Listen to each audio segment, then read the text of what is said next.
Hi everyone, my name is Pete Ferrari. Welcome to the inaugural episode of the SuperSelf series, brought to you by Jaca Sugar. Over the course of the next few episodes, we're going to be discussing health and well-being. Health and well-being sounds like a very general term, but it really encapsulates many facets. We'll be speaking about foods, beverages, overall nutrition, supplements. We'll be speaking about fitness, mindset, the psyche. Really, all of these components are what drives living a lifestyle that is good health and well-being. And I think today it's important to start episode number 1, beware the false prophets and always trust your gut. These are two age-old ideals that I think we've really gotten away from, especially the beware the false prophet part. Everybody with a microphone, including me, now can be a self-proclaimed expert in any given space. And with the advent of social media, where we're constantly being overwhelmed and peppered with all types of information, contradictory information, I think we really need to be careful with regard to who we listen to, what we're believing, what we're embracing, what we're using, because in the end of the day, sometimes the solution is actually worse than the problem. And then the second component of this, of course, is always trust your gut. We've been instinctive since the dawn of time. This is what has enabled us to survive through ages upon ages of good times, bad times, and the like. And I think once America in particular stopped listening to its gut, stopped listening to its instinctive drive, dictating what makes sense and what doesn't make sense, it's really when we started to go off the rails a little bit. So I want to get back to basics here. Beware the false prophets and always trust your gut. Now that includes me. Feel free to challenge me. I will naturally be presenting statistics to support my case and helping you understand, sharing with you certain facts and figures. But challenge me. If you don't believe it, research it. Let's go through the sources together. Let's figure this out together, because my goal is simple. Help people understand how easy it is to find a better quality of life. Episode 1, let's talk about sugar in particular, sweeteners in particular, nutrition overall. It's interesting because a recent study found that 74% of consumers are confused by nutrition labels. 74%. And this is according to the International Food Information Council, IFIC. They're basically the Deloitte of the food industry. 3 out of 4 people don't understand what they're looking at on a nutrition label. Compound this with the fact that there are more than 60 ways to hide sugar on a nutrition label. 60. Combine this with the fact that 75% of the FDA is funded by Big Pharma. I'm sure you saw the news recently. Patrizia Cavazzoni, I think her name is. She ran an entire segment of the FDA. She has just become the chief medical officer at Pfizer. Now, if that doesn't give you a tea leaf to read with regard to the intercommunication between Big Pharma and the food and beverage companies as regulated by the FDA, then I don't think anything will. And I think RFK Jr. here, regardless of your politics, is spot on. This is all about making Americans sicker at as early an age as possible, so they're on a cocktail of medications and they've got a lifetime value of that poor soul who's been victimized and has to take drugs upon drugs upon drugs just to peacefully coexist in this world. I think it's a travesty, and my goal again is to help become the conscience, in particular for the sugar and sweetener industry. This is not new. The Cavazzoni's of the world going back to Pfizer, going over to Pfizer, getting a big paycheck after being with a regulatory body. Go back to 1965, 50 years ago. The Sugar Research Foundation, the SRF, they actually conducted a study whereby they were evaluating the impact of fat gain by starch, which is basically fat.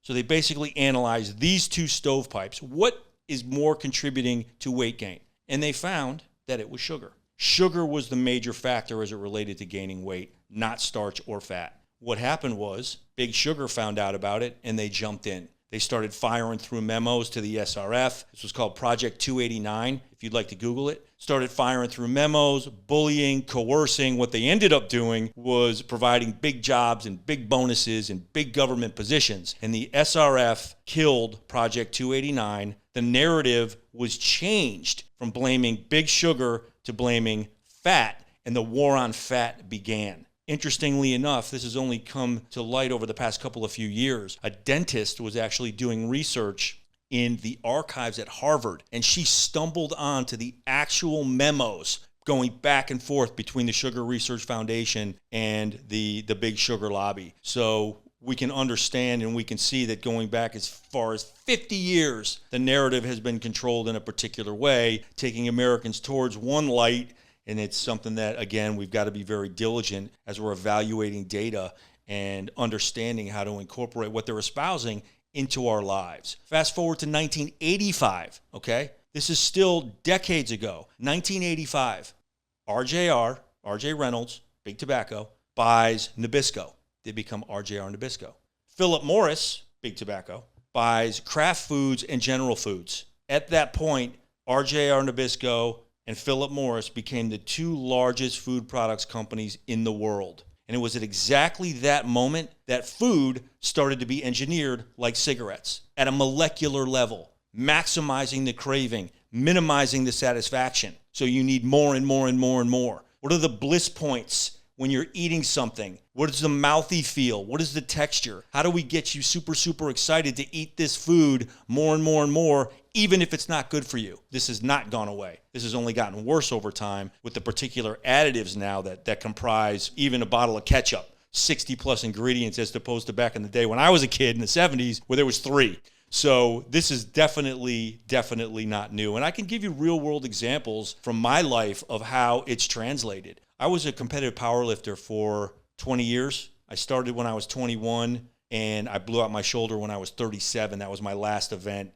I actually won the overall. I never came in second place one time across all these powerlifting championships. And I say that not to brag. I say that because powerlifting is a very particular sport. Powerlifting is not bodybuilding. Bodybuilding, you show up and you need to look good. And some subjective judge, depending upon his moods, decides if you're symmetrical and proportionate. And from there, you win or you lose. Powerlifting is completely different. You show up, you put up the weight, or you don't put up the weight. You win or you lose. You're the strongest guy in the building or you're not. So I say that because the difference becomes making a weight class healthily versus not worrying about whether or not you're healthy in the case of bodybuilding. In order to compete at the highest levels in powerlifting, it's very much like wrestling. You want to be at the top of the lower weight class. So if the weight class goes up to 148 pounds, you want to be 147. You don't want to be 125 because naturally you're just a bigger guy in that particular weight class. Well, that was my class, under 148.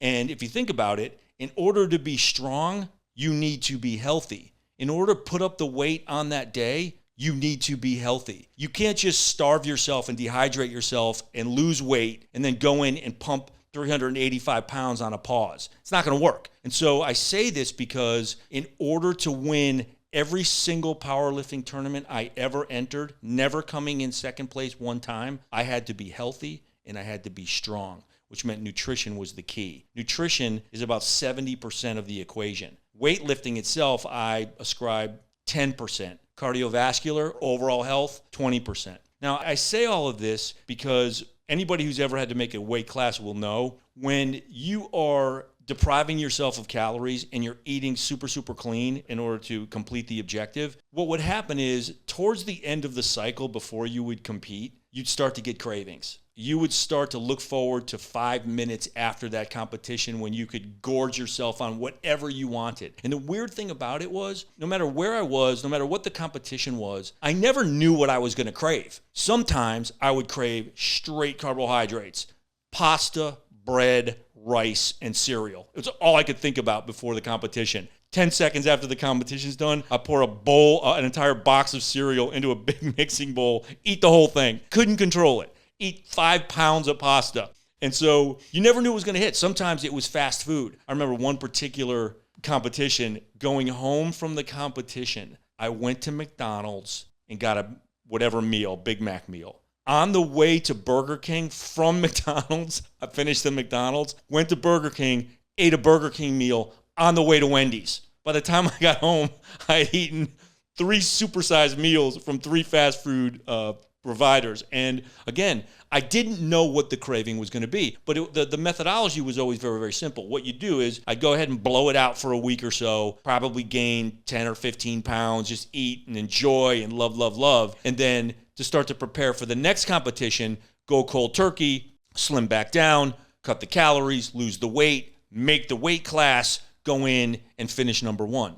Well, I never had a sweet tooth in my life. There was only one time across all the competitions that towards the end of the cycle, I was craving sugar. I couldn't wait to get out of that competition. I ate cupcakes, pies, entire pies, brownies, cakes, entire cakes, everything sugar for that week. Gained the same 10 or 15 pounds, right? Because it's just all about calories. But when I went cold turkey to lose the weight, to make the weight, to go in and perform and finish number one, it took me 3 times longer to lose the weight that I gained by gorging on sugar than it did from complex carbs with pasta or fast food junk. 3 times longer. I actually did not make the weight for the next show that I wanted to compete in. I couldn't get to under 148. It blew my whole schedule for the year. And so I share that with you because it's important to note that there are real world examples where the rubber kind of meets the road. And there are also intangibles too. I mean, I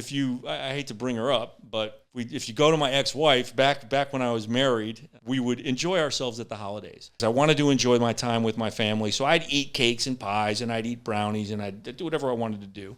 Well, when my ex-wife would see me eating, she would start nodding her head, and I'd look over at her, and I'd be like, what's going on? She'd be like, oh, boy, you are going to be a grumpy old Italian bastard tomorrow. That was her phrase, grumpy old Italian bastard. And she was right. The next day, after all that sugar, I was apoplectic the entire day. Furious, short-fused, aggravated.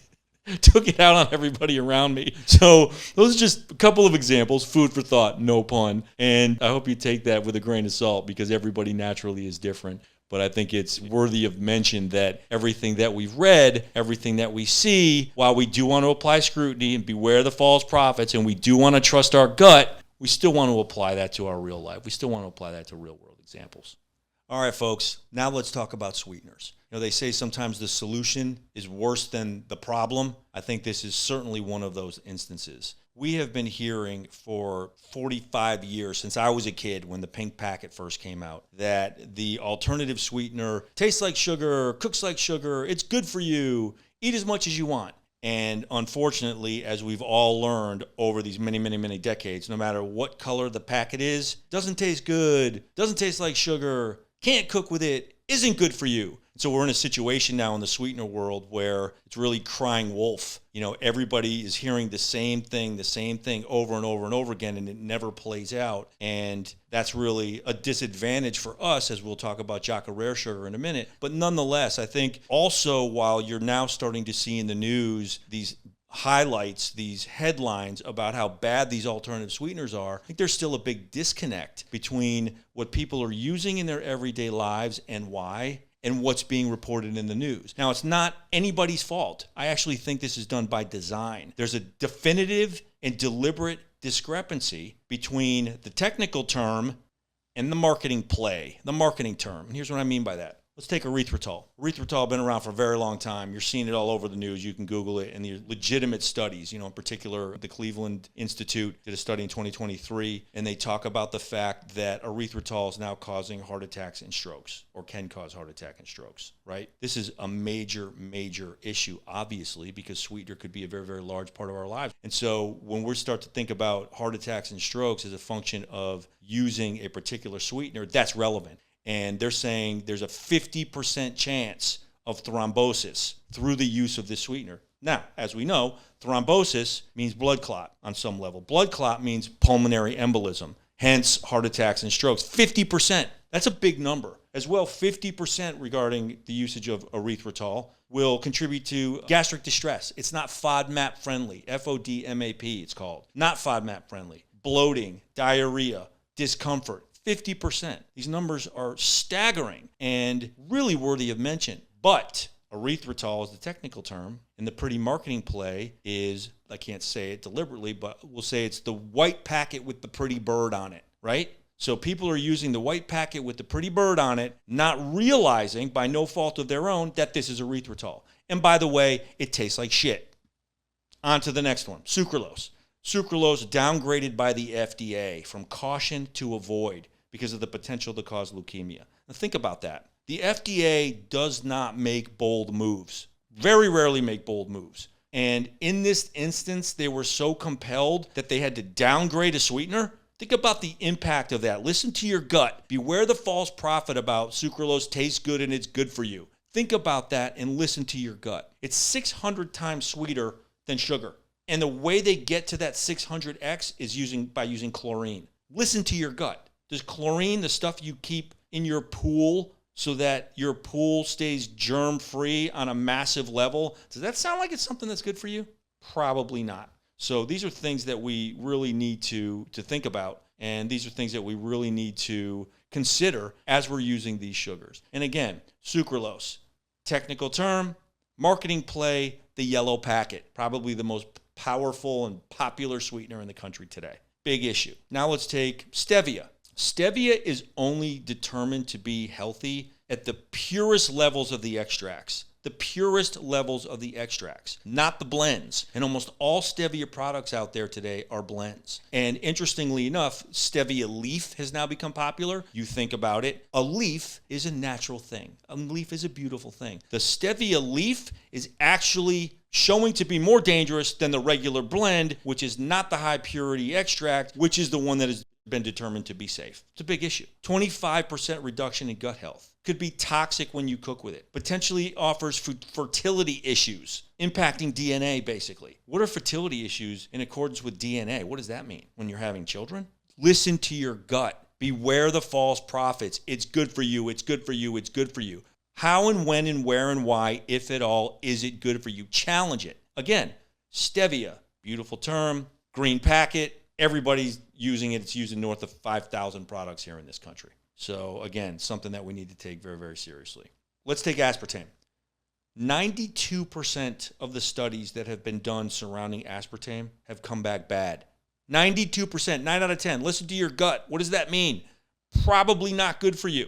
2023 was determined by the WHO to be carcinogenic. Now, the WHO has got its own problems with potential corruption, but still, big organization, right? Very little skin in the game with regard to a sweetener. I think there was a study done by Ravanazzi, another Paisan, another Italian, that also linked the use of aspartame to leukemia. But more so, the use of aspartame has been linked to depression and anxiety and cognitive problems. So real-time implications as you're using aspartame. And that's relevant when we're trying to perform in our day-to-day opportunities and our day-to-day activities. Depression, anxiety, cognitive problems. I got enough issues. I don't need it aggravated by the sweetener that I'm using. But again, aspartame, technical term, the beautiful marketing play is the blue packet. So again, I don't know if people, by no fault of their own, are not making the connection and the distinction between what they're using in their daily lives and what is being reported in the news. And it's really, really important to consider that as we use these ingredients in our lives because they become prevalent.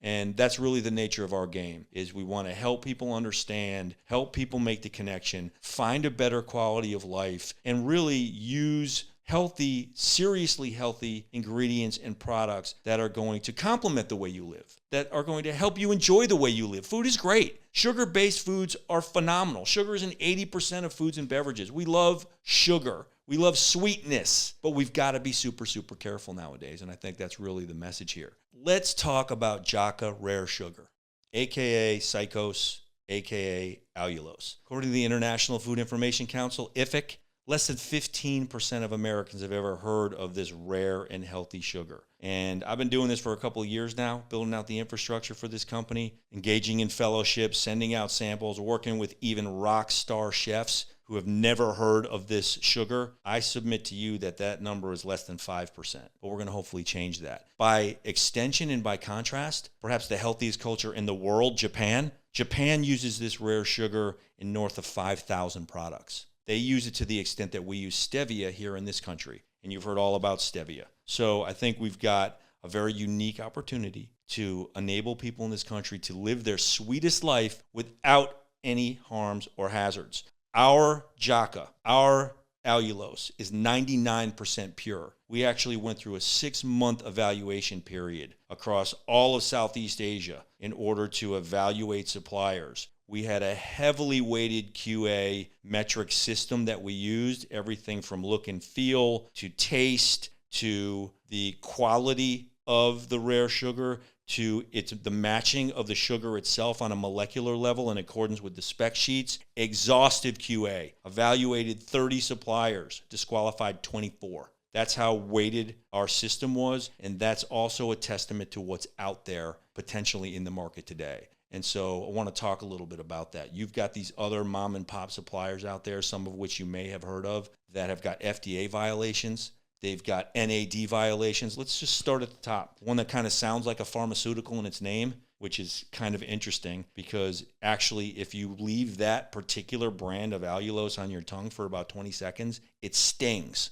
Okay. Now, this is a company that's presenting allulose to the marketplace in America, claiming to be great for you, but the product stings your tongue when you use it. Listen to your gut. Beware the false prophets. All alluloses are not created equal. How can that be good for you if it stings your tongue? As well, they've got NAD violations for false advertising, making claims regarding their product that simply are not true. The purity of their products are under 90%. Under 90%. That's a big number, which means they're cut with maltodextrin in this case, 6 times more aluminum. Now again, listen to your gut. Beware the false prophets. Can eating aluminum be good for you? You know, the stuff that's the siding on your house? I don't think so. It's like the chlorine in your pool.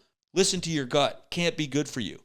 Very important that we're scrutinizing with regard to what we're putting in our body, especially nowadays when people are just getting away with murder as it relates to the claims that they're making. You look at another player out there, they are really wholesome. Let's say that. And of course, I'm not going to name any names, but very wholesome. And they've also had issues with regard to their product, sustainability issues, the degradation of the product within a 1-year period. This sugar in its purest form has got a shelf life of more than 2 years. Why is theirs degrading in less than a year? Doesn't make any sense. 5% of their allulose has been found to be cut with erythritol. 5%. Let's go back to erythritol. Heart attacks, strokes, pulmonary embolisms. Beware the false prophets. Trust your gut. Very, very serious. When we find something that is good for us and we want to use it in our daily lives, we've still got to be a little bit careful out there because we don't want to just be participating in the next wave with no scrutiny. You look at another one out there, major sweetener manufacturer also manufactures allulose. They're actually the worst one of all of them from a taste and look and feel standpoint. It's yellow, it's waxy. You put it in your mouth and it's like you're chewing on chapstick. It's horrible. Now, 3% of their product has been found to contain sucralose. Is that their flagship product? I'm not sure. Maybe you could do some cross-referencing of your own. 3% of sucralose, not a pure product. Exceeds the EU specifications for contaminants. Hugely relevant. It's disallowed through an entire series of countries in Europe. It's a big deal. We've got to be careful. And again, also cut with volumes of maltodextrin, up to 42%. So you've got products here that are proclaiming to be pure. They're proclaiming to be good for you. They're operating under a banner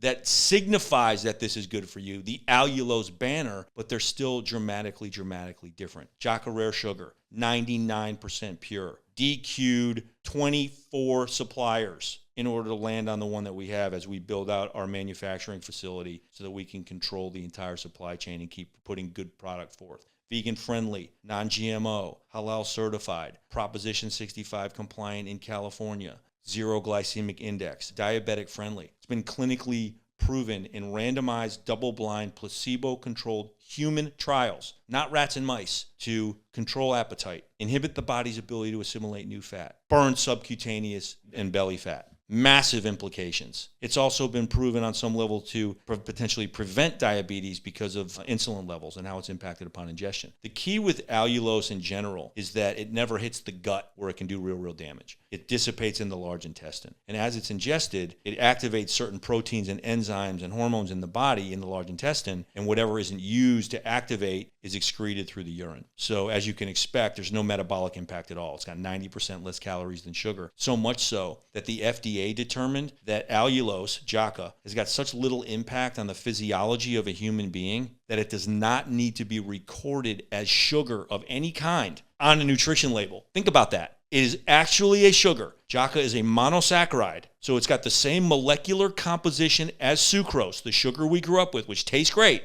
but the molecules affix themselves together in different groupings, and that changes it completely, and it changes the impact on your body completely. So as a sugar, as a rare sugar, it tastes like sugar, cooks like sugar. bakes like sugar, and gives you all the benefits of that sweet taste with none of the harm. It's really a game-changing, paradigm-shifting ingredient that you can incorporate into your daily life across everything.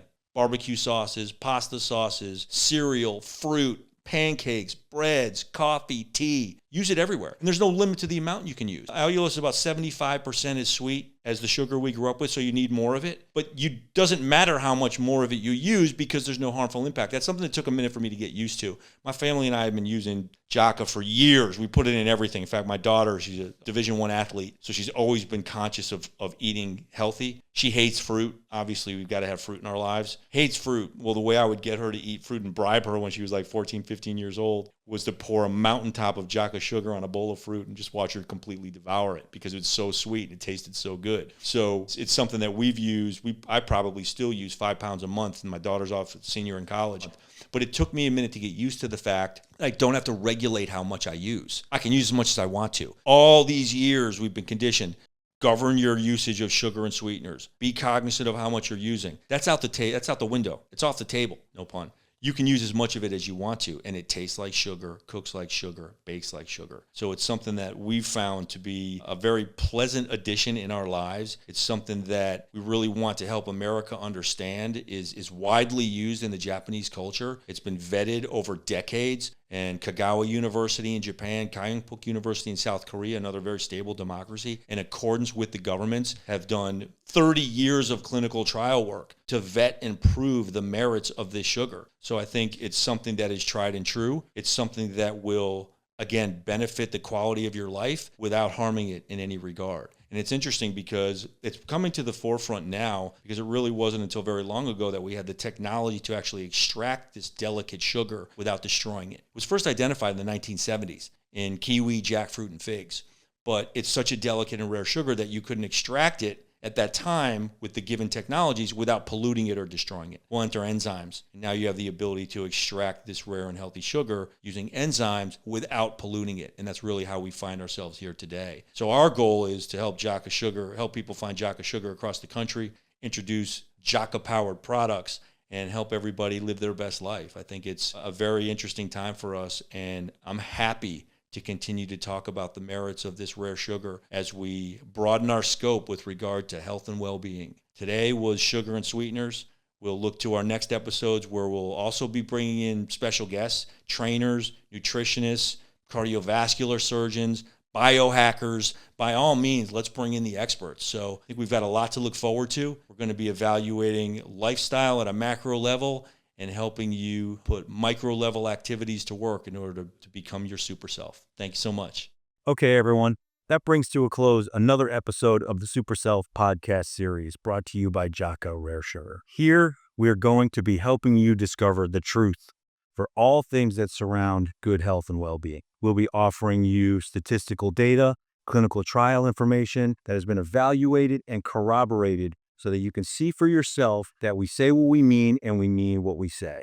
Now, while the SuperSelf series is brought to you technically by Jaca Rare Sugar, I don't care if you buy the sugar. I really don't. That's not what this is about. This is about operating as the conscience across the food and beverage industry, across the health and well-being industry, which includes supplements, fitness trainers, and the like. Our goal is to provide you with the stepping stones for your own research, where you can go out and corroborate the things that we say on your own. See for yourself what it means to find a good quality of life that fits in alongside your current lifestyle or your family's lifestyle. I think it's really going to be interesting and fascinating if we take this journey together.